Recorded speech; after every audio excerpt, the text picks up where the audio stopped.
Salmo 135. Hoy vamos a ver 2 salmos y la semana pasada terminamos con estos salmos de ascenso que hablan de cómo ellos iban subiendo a Jerusalén y esta experiencia tipo peregrinación, y conforme te ibas acercando a Jerusalén en esta peregrinación recordabas que Él no va a dar tu pie al resbaladero, Él está contigo, Él es tu cuidador, Él te va a guardar, y cómo van entrando desde lejos, están viendo los montes. Alzaré mis ojos a los montes, ¿de dónde me dará mi socorro? Mi socorro viene de Jehová, que hizo los cielos y la tierra. No dará mi pie al resbaladero, Él nos duerme, Él no dormita. Entonces van caminando y de pronto pasan las montañas y los valles llegando a Jerusalén y ven los muros de la ciudad, y hay una emoción y hay una expectativa de Dios. Cruzan los muros de la ciudad, las puertas, y de ahí están junto con todo el pueblo de Jerusalén, y llegan a los escalones del templo, cada uno de los escalones representando ese acercamiento con Dios. Cruzan, entran a los atrios, y todo eso es una experiencia para el pueblo de Dios, y hemos visto estos 15 capítulos. Y ahora vamos a ver el capítulo 135 y el 136. Seguramente el 136 ya lo has leído, lo has recitado, posiblemente hasta de pronto en alguna canción lo has visto. Y de ahí, del Salmo 137 al Salmo 150, solamente nos van a quedar 13 salmos más y terminamos. Ahorita estaba viendo cuándo empezamos, y empezamos en el 2023. En junio.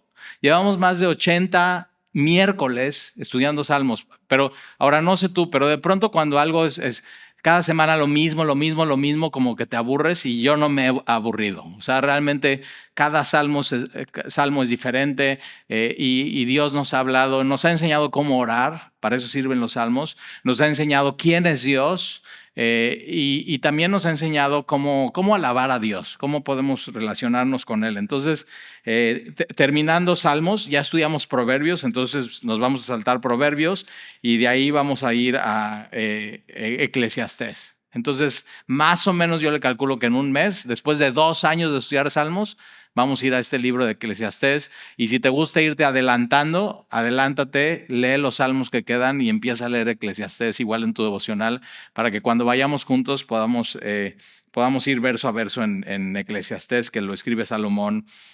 Vanidad de vanidades, dice el predicador, pero llega a una conclusión increíble. O sea, Salomón tiene toda la sabiduría, de pronto Dios le dice, pídeme lo que quieras. A ver, ¿qué le pedirías a Dios si hoy te dice, pídeme lo que quieras? Piénsalo un momento.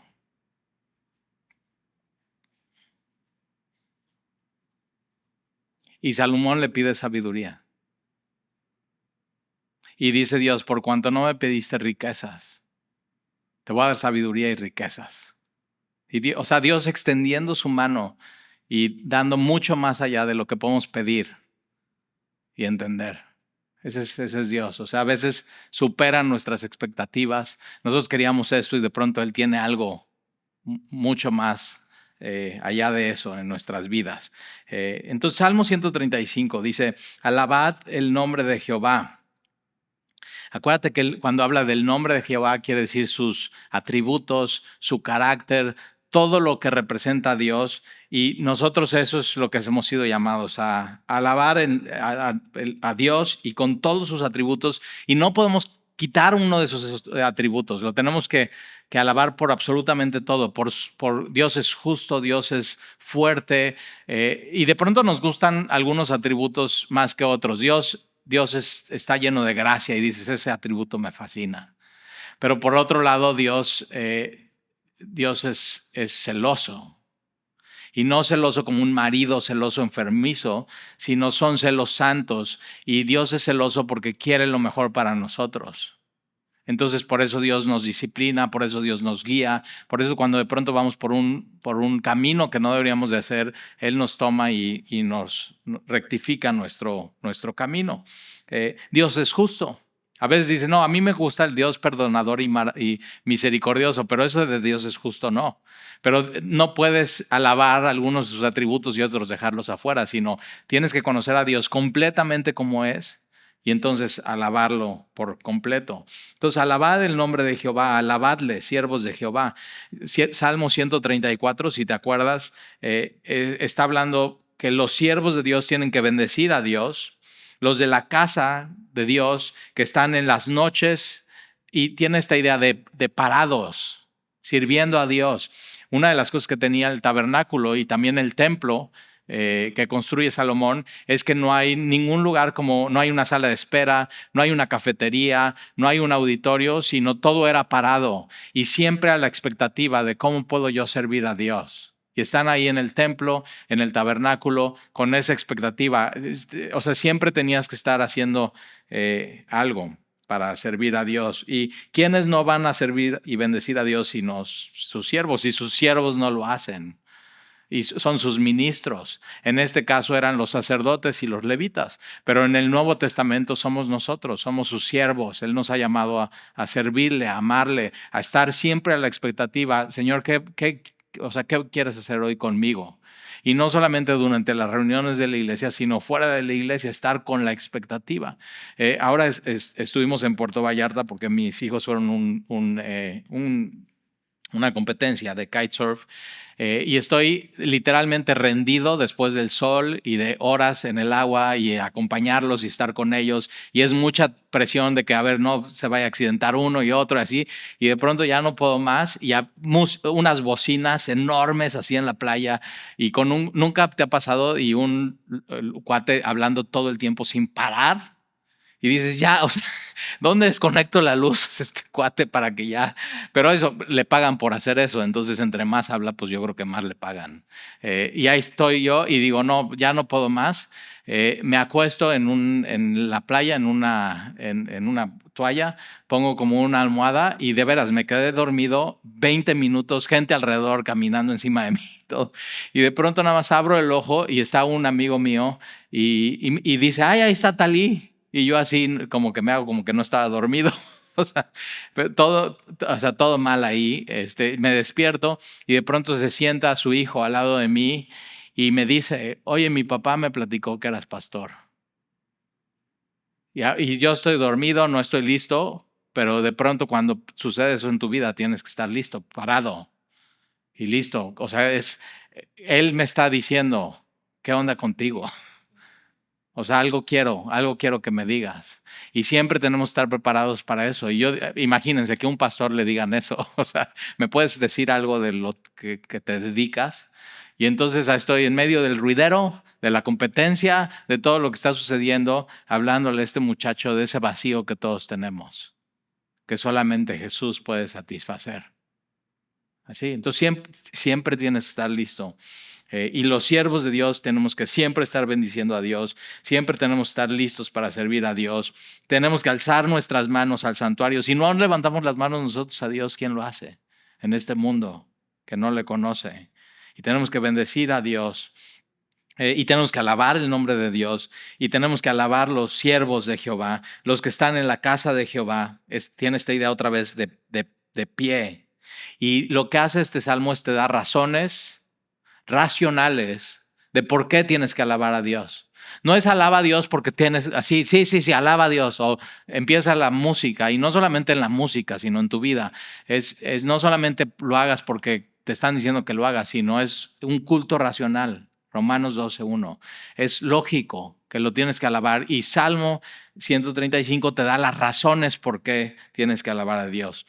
Ahora, sabiendo que Él es Dios, y si Él dijera, alábame, solo por ser Dios lo alabarías, pero Él te dice, no, te voy a dar ciertas razones por cuál lo tienes que hacer porque es un culto racional. Entonces, en los atrios de la casa de nuestro Dios, entonces no solamente los siervos de Dios, no solamente los sacerdotes ni los levitas, sino los gentiles. Entonces, desde Salmo 135, en esta época del Antiguo Testamento, ya se está anunciando que no solamente los judíos y los del pueblo de Israel van a alabar a Dios, sino quien sea que pueda venir a los atrios. Entonces tienes el atrio de las mujeres, tienes el atrio de los gentiles. Por eso Jesús se indignó tanto cuando llega al templo y eso es un mercado. Cuando debería de ser, estaban ocupando el atrio de los gentiles. donde ellos deberían de llegar y tener un encuentro con Dios. Y de pronto es un mercado y es un ruidero, así como la competencia que fue. Y ahí no, dices, no se podría. Y sabes que hasta ahí podían tener un encuentro con Dios, pero realmente, y no, siempre hay eso. No, yo me enojo porque Jesús se enojó y por eso entró al templo y azotó las cuerdas y levantó las mesas. Y yo digo, no, tienes que leer bien. Jesús no se enojó. Jesús tuvo celo de Dios. La única vez que dice la Biblia que Jesús se enojó es cuando está en la sinagoga y los judíos le quieren poner una trampa a Jesús. Es sábado. Y ponen un hombre con la mano seca. Lo están usando a un hombre vulnerable, minusválido. Lo están usando para tener una pelea con Jesús. Y Jesús se indigna porque dice, ¿cómo puede ser que estén usando a este hombre para ponerme el pie? ¿Y qué crees que hace? Entonces está así el hombre de la mano seca y se le queda viendo Jesús. Ya sabe lo que va a suceder. Y le dice, estira tu mano. Y lo sana. Y estos hombres están, en vez de decir, qué gran milagro, este hombre que tiene la mano así, lo sanó. Ya puede extender su mano, ya puede alabar a Dios. Ese hombre con esa mano así no podía ni entrar al templo. Y de pronto ya puede entrar al templo, ya puede tener acceso a Dios. Y estos hombres no ven eso, solamente van en contra de Jesús. O sea, completamente miopes. Y es la única vez que Jesús se enoja. Y es un enojo santo. Y es un enojo con razón. Entonces, ya no te puedes enojar, ¿eh? Y si te enojas, tienes que decir con ira, perdón, Señor, me equivoqué. Estoy pecando contra ti. Cambia mi forma de ser. Y tienes que renovar tu entendimiento. Entonces no pongas de pretexto a Jesús que Él se enoja y por eso tú te enojas. No es celo de Dios. Ahora, cuando pasa algo así y a un minusválido o a alguien vulnerable, a una viuda o un huérfano, alguien le está haciendo daño, enójate. Pero no te pases seguido, ¿verdad? Yo cuando escuché eso dije, oh, Señor, perdóname. O sea, tengo que cambiar mi forma de pensar. Y entonces Él renueva tu entendimiento. Entonces, alabada ya, ahora acuérdate, ya en la Biblia vas a encontrar Jehová, vas a encontrar Señor, que es Adonai, que es el Shaddai, o sea, todos estos nombres de Dios, pero aquí ya es el nombre abreviado del tetragrama, ton, tetra es 4, grama es letra. Entonces, el nombre de Dios es estas 4 letras que se pronuncia, o sea, no saben cómo se pronunciaba, como que se perdió la pronunciación y por eso es Yahweh o Jehová y el simplificado ahí en la Biblia es Yah, pero todo significa eso, significa yo soy el que soy. O sea, Moisés le dice, y si me preguntan quién eres, ¿qué les digo? Y Dios dice, diles que yo soy el que soy. Él es el yo soy. Entonces no necesita gran presentación. Él es Dios. Él es único. Él es único. Ahorita lo vamos a ver en el Salmo 136. Entonces alabada ya porque Él es bueno. Ya, ¿quieres una razón por la cual la debes de alabar? Porque Él es bueno. Y no es porque Él te haga algo bueno. O sea, a veces alguien te hace algo bueno y dices, ay, cosita, no sabes lo que me regaló. Qué lindo, así lindura. Pero eso es una obra. No es la naturaleza completa de la persona. Ahora tú puedes ser bueno y tener esos detalles buenos porque fuiste hecho y creado a la imagen y semejanza de Dios. O sea, todo lo bueno que tienes, todo lo hermoso, todo lo justo, viene de Dios. No es de, ay, me nació, sino tienes el sello de Dios en ti y por eso puedes tener eso. Pero Dios es bueno no porque hace cosas buenas, sino porque su naturaleza es buena. Su esencia es ser bueno. Dios es bueno, así como Dios es amor. Por eso, antes de la creación, en la eternidad y desde la eternidad, Dios es amor y por eso la Trinidad tiene mucho sentido, porque Dios no podría ser amor si no tiene a quien amar. Y de pronto, antes de la creación, Dios es amor y Dios está amando Dios el Hijo está amando al Padre, y Dios el Padre está amando al Hijo, y el Espíritu Santo está amando al Hijo y al Padre, y por eso Dios es amor. Y dices, Dios es amor porque me ama mucho. Y bueno, sí, pero es amor antes de que tú fueras creado. Entonces es bien importante entender su naturaleza. Y por supuesto, Él te creó y Él creó el mundo porque quería revelar su amor a nosotros. Pero Él es amor, Él es verdad, contigo y sin ti, existas o no, haya habido creación o no. Entonces es muy importante entender, es su naturaleza, Él es bueno por sí mismo. Cantad salmos a su nombre porque Él es benigno. Aquí en Semilla tenemos un amigo que se llama Benigno. Igual tuve un amigo que se llama Benigno. Yo tenía un profesor en la universidad que se llamaba Benigno y era bien maligno, o sea, de veras. O sea, era un tipo súper agresivo, o sea, pero fíjate que me enseñó muy bien, me acuerdo de él. Entonces, un día me acuerdo, súper estudiante, súper rebelde, bueno porque sabía cómo truquear para pasar y sacar buenas calificaciones, pero no tenía Cristo en mi vida. Entonces un día, su clase era los sábados cada 15 días, empezaba a las 8 de la mañana y terminaba a la 1 de la tarde, cada 15 días.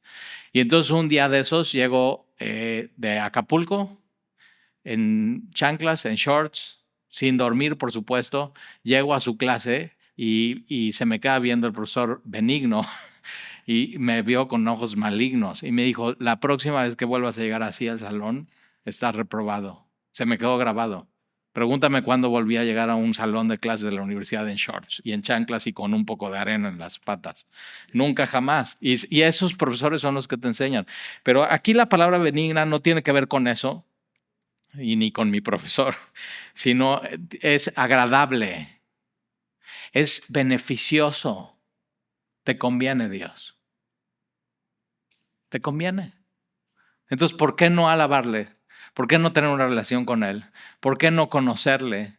Si Él es agradable, Él me conviene, Él es deseable. Dice Talí, pero como que yo no deseo a Dios. Ok, actúa como si le desearas y pídele que cambie tu corazón. En la alabanza, actúa como si le amaras y pídele, Señor, cambia mi corazón.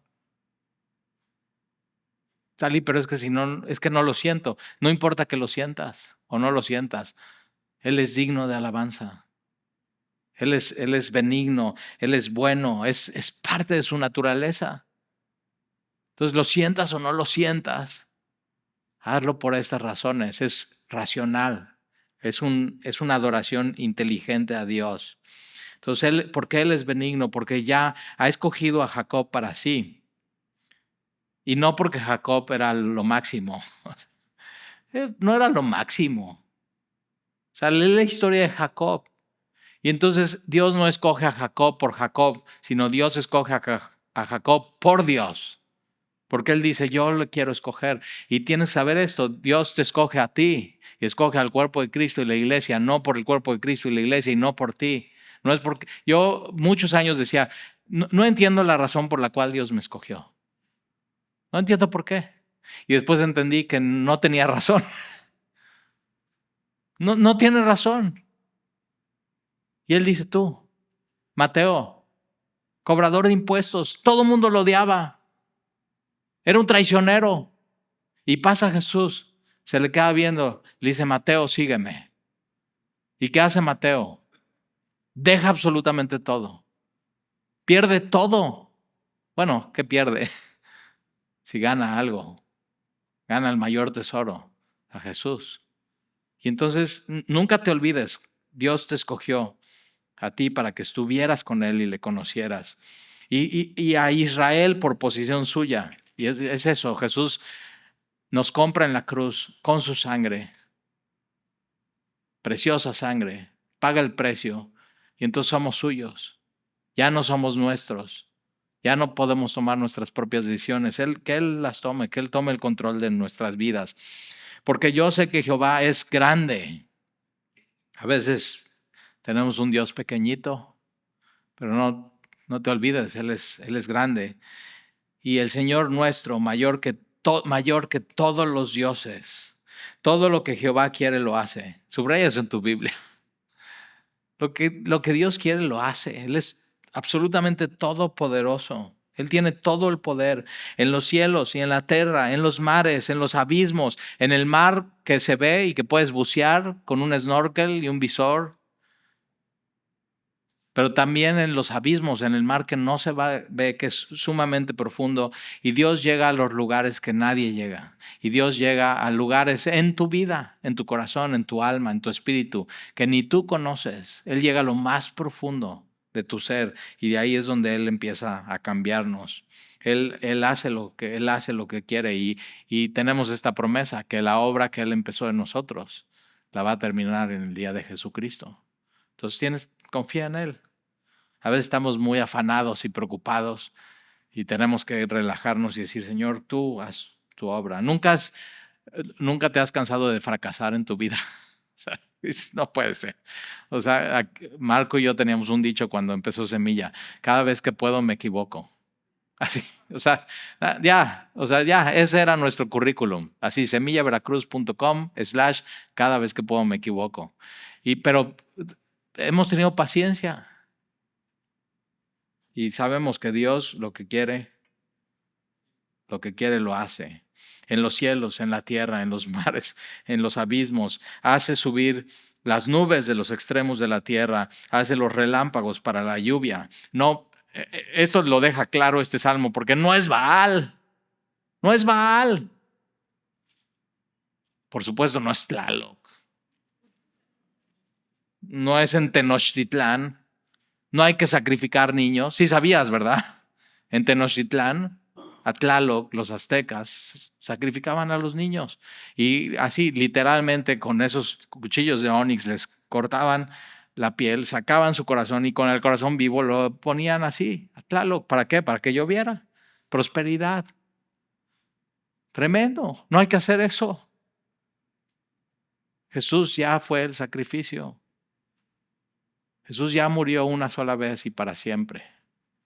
Ahora, pero, ellos algo estaban buscando. Y los jóvenes deseaban eso. Yo quiero ser el sacrificio. Yo quiero ser el sacrificio. Y así mi corazón, que aunque muera, que se lo pongan a Dios, y por unos segundos, que palpite 2 o 3 veces. Pero ¿qué estaban diciendo? Es lo que tú y yo cantamos. Señor, te entrego mi vida. Te entrego mi corazón, pero Romanos 2 es un sacrificio no muerto, es un sacrificio vivo y que sigue viviendo por Jesús por una eternidad. ¿Ve qué diferente? Entonces sí, Dios había puesto eternidad en cada una de las culturas alrededor del mundo, en cada una de ellas.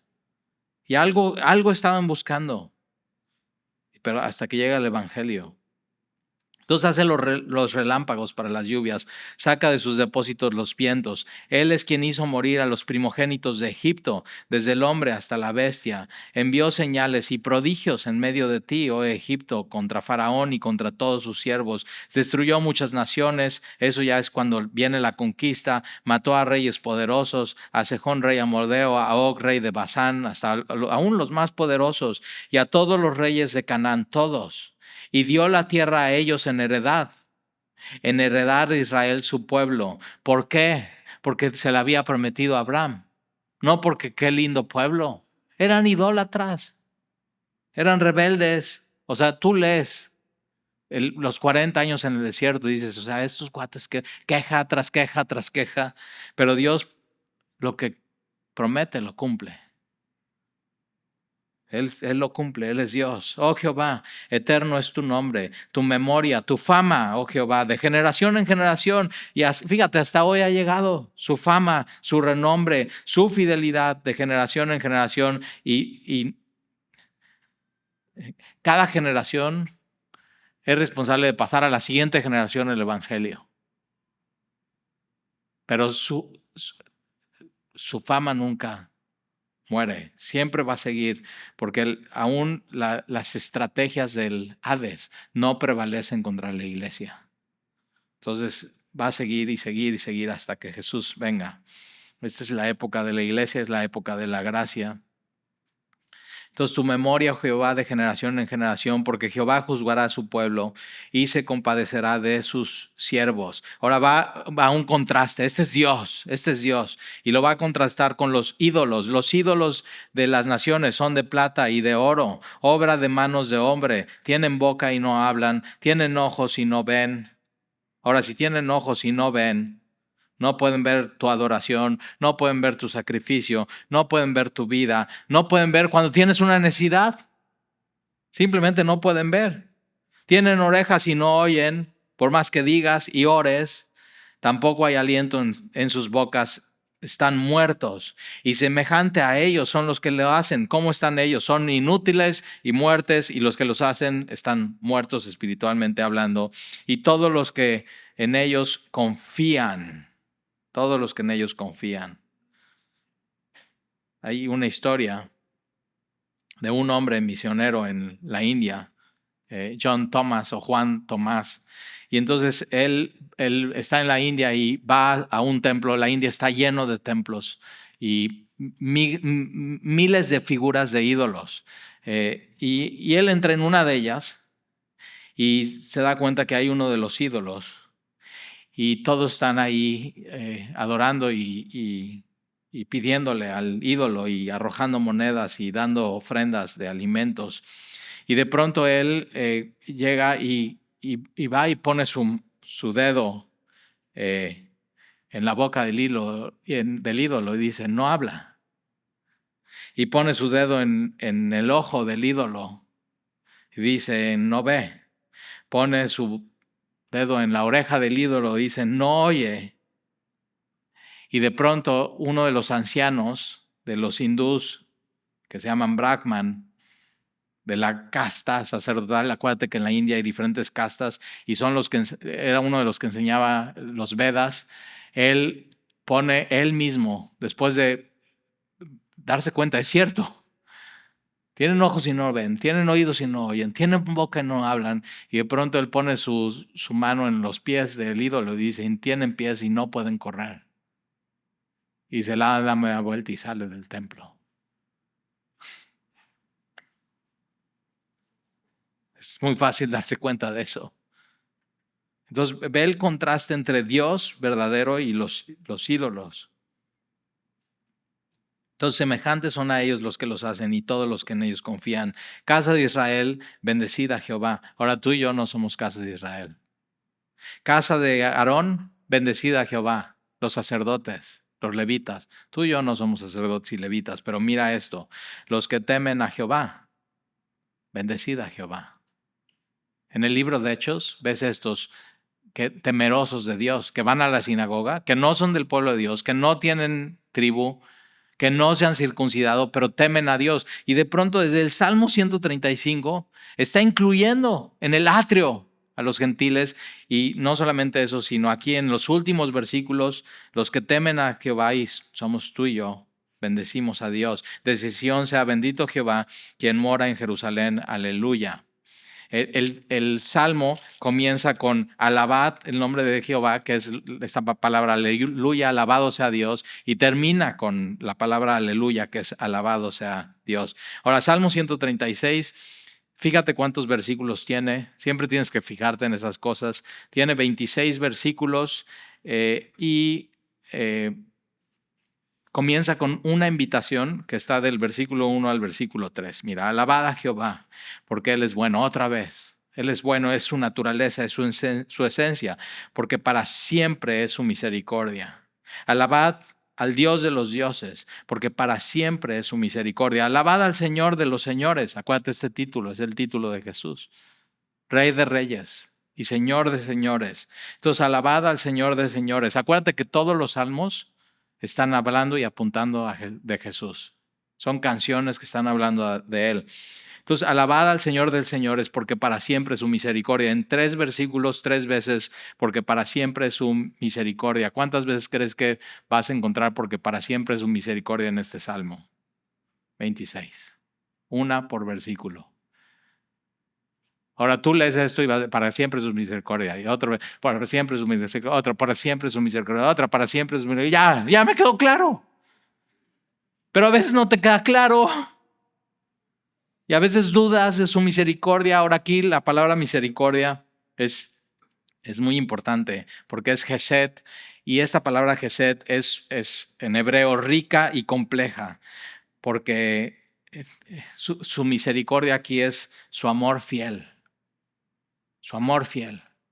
O tiene que ver con su misericordia constante y continua, que no depende de nada, sino es siempre su amor leal, su bondad activa, su amor activo, su gracia amorosa de Dios. Entonces es una palabra compuesta 26 veces. ¿Por qué 26 veces énfasis? Cuando una palabra o una frase se repite en la Biblia es énfasis, énfasis. Esto es importante también para memorizarla.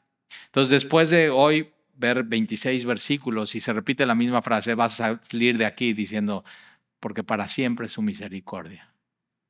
Y fácil de grabar, fácil de cantar. ¿A poco no las canciones más fácil de cantar son las que se repiten el coro una y otra vez y una otra vez?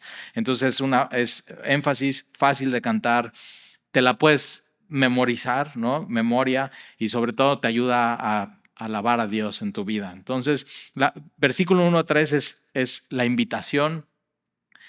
Alabar a Dios. Versículo 4 al 9 habla de Dios el Creador, fíjate. Ahora, una de las cosas que puedes hacer puedes quitar esa frase porque para siempre es su misericordia y después de analizar el Salmo agregarla. Entonces, Dios es único, al único que hace grandes maravillas. Si quieres vamos a quitar esa frase y ahorita lo leemos completo. Al que hizo los cielos con entendimiento, al que extendió la tierra sobre las aguas, al que hizo las grandes lumbreras, los planetas, el sol. ¿Te gusta el sol? Bueno, no con 36 grados, ¿verdad? Pero sí sabías que el ser humano sin vitamina D, que es la del sol, se deprime. Que es muy importante la luz del sol. Que es muy importante cuando te despiertes, lo primero que hagas es que tengas el sol en tu cara. A ver, chécate, ¿estás blanco o muy blanco o no? Necesitas más sol en tu vida. Pero Dios lo hizo. Y ver el amanecer, el sol en tu resplandor, o sea, realmente da vida. Entonces él hizo los planetas, Él hizo las lumbreras, Él hizo el sol para que señorease en el día, la luna y las estrellas. O sea, apenas hace una semana había una luna hermosa aquí, parecía octubre. Y la luna y las estrellas para que señorease en la noche.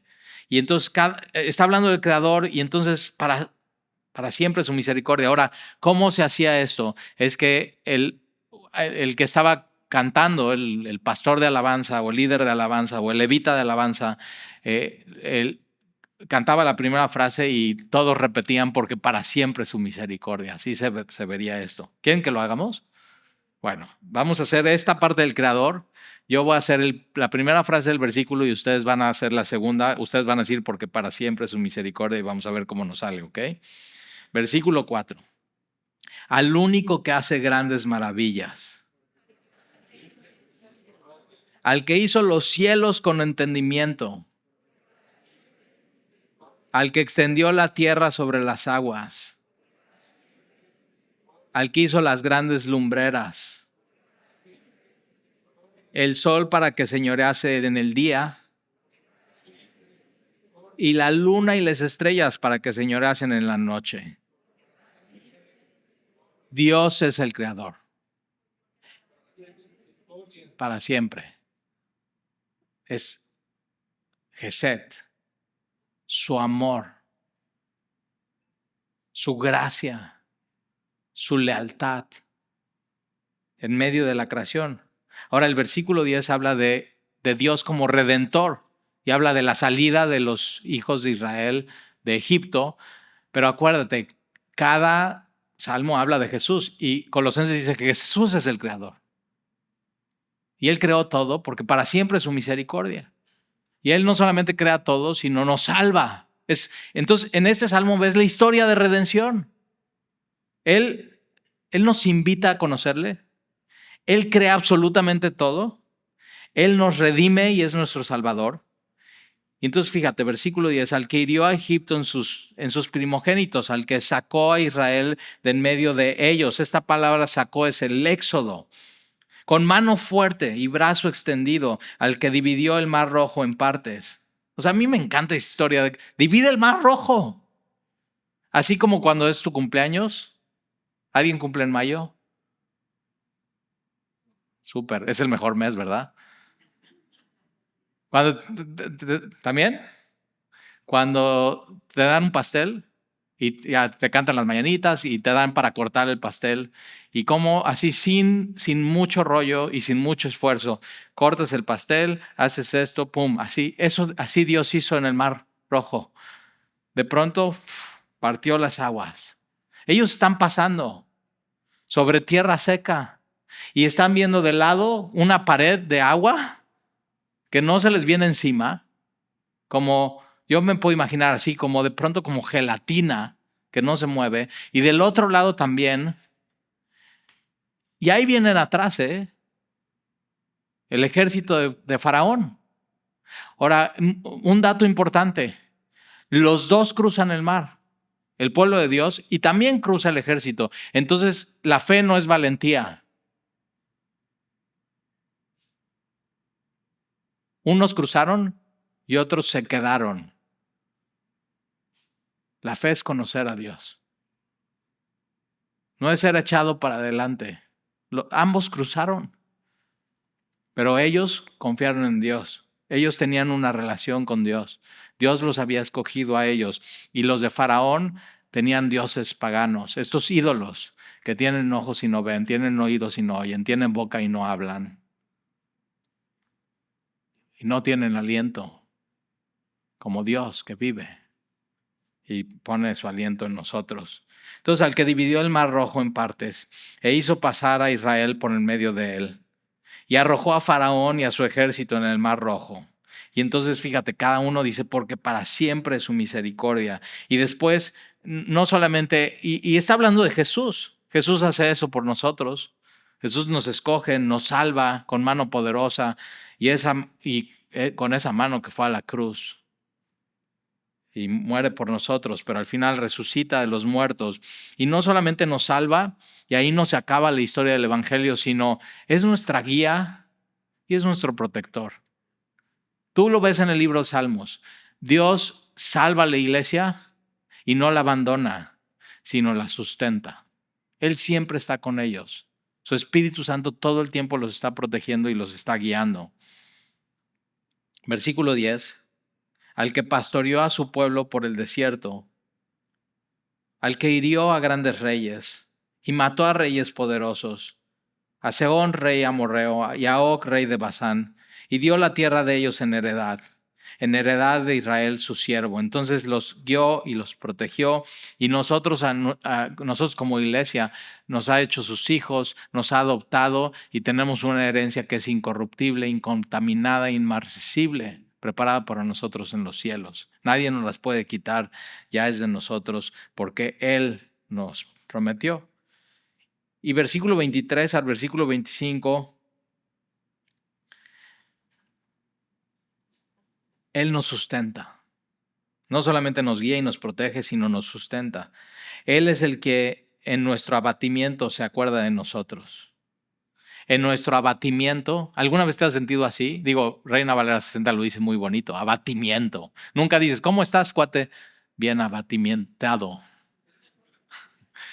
O sea, dices, estoy triste, estoy amolado, estoy quebrantado, estoy mal. Pero fíjate dónde Dios nos encuentra, ahí, en ese punto de nuestra vida. Ahí, con el quebrantado y humilde de espíritu. A ese no rechaza a Dios. Y Él está cómodo ahí. Nosotros queremos salir rápido de ahí. Pero Dios se siente cómodo ahí estando con nosotros. Y ahí es donde nos ministra y nos cambia y nos sustenta en medio de las pruebas y las dificultades. Y aquí sí vale la pena decir, porque para siempre su misericordia, su amor, su gesed, y nos rescató de nuestros enemigos, porque para siempre es su misericordia, el que da alimento a todo ser viviente, porque para siempre es su misericordia. Jesús dijo, yo soy el pan de vida. Y ese es Jesús. Jesús es el creador, el libertador. Él es el que nos rescata y nos salva, nos saca de nuestro Egipto. Jesús es nuestro pastor, Él nos pastorea, Él nos guía, Él es el pan de vida. Jesús es la misericordia encarnada de Dios. Jesús es la máxima expresión de para siempre su misericordia. Juan 1:14, el Verbo se hizo carne y habitó entre nosotros, lleno de gracia y de verdad, lleno de misericordia, que es para siempre. Y su misericordia, aquí, ese término, Gesed, no es pasajera, no es según sus sentimientos, no es cuando estamos bien, sino es en todo momento. Su misericordia, que es para siempre, no se apaga. Aun cuando fallamos, está ahí para nosotros. Me encanta que sea 28 veces, para siempre su misericordia. En cada momento, en cada etapa, ahí está. Ahí está. En cada época de tu vida, para siempre su misericordia. Nunca lo olvides. No es pasajera. Su misericordia no se rinde. Está ahí para ti hoy. ¿Cuántas veces quieres su misericordia hoy? Su amor fiel. Su gracia amorosa. 2 veces, ahí está. 3, ok. 4, va. Por eso es gracia sobre gracia. ¿Cuánta gracia quieres? 28 veces, ok. Va. Toda la gracia que necesites la tienes en Dios. Y por eso para siempre es su misericordia. Y mira cómo termina. Entonces fíjate, es la invitación a Jesús. A reconocer que Él es el creador de todo, que Él es el redentor del mundo, que Él no solamente te redime y no te abandona, sino te guía y te protege, te sustenta. Y su misericordia es todos los días y eterna. No se apaga, no disminuye, no depende de ti. Está ahí dispuesta. Es la misericordia de Dios encarnada, es Jesús mismo. Eso es. Versículo 26, alabad al Dios de los... ¿Verdad que sí? Sí. ¿Qué más razones quieres hoy para alabar a Dios? Es racional, es lógico. ¿Necesitas hoy su perdón? Acércate a Él. ¿Necesitas fuerza? Él da fuerza al cansado. ¿Necesitas sanidad? Él sana tus dolencias. Él es la medicina. ¿Qué necesitas hoy? ¿Ser libre de una adicción? Él hace libre. ¿Necesitas llenura del Espíritu? ¿Sientes como que te hace falta algo en la vida? Él te da su Espíritu.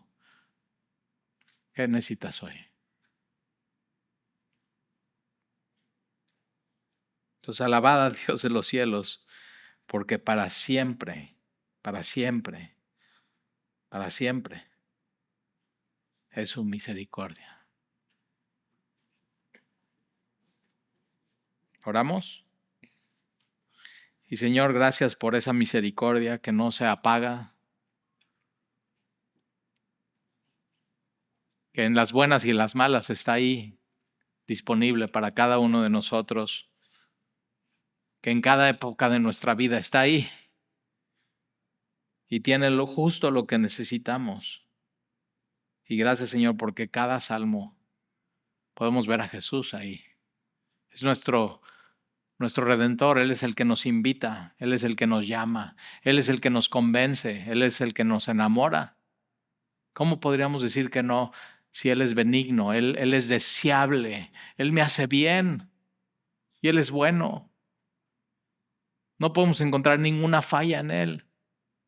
Entonces, ¿cómo no ir a Él? ¿Cómo no correr hacia Él? ¿Cómo rechazarlo? ¿Cómo negarlo? Y entonces podemos decir, Señor, hoy que te alabamos, Dios de los cielos, porque para siempre, y lo hemos vivido, es tu misericordia. Ayúdanos a vivirla, ayúdanos a no olvidarla. Ayúdanos a memorizar esta frase: para siempre es tu misericordia, y recibirla. Y te lo pido, Señor, en el nombre de Jesús. Amén. Amén.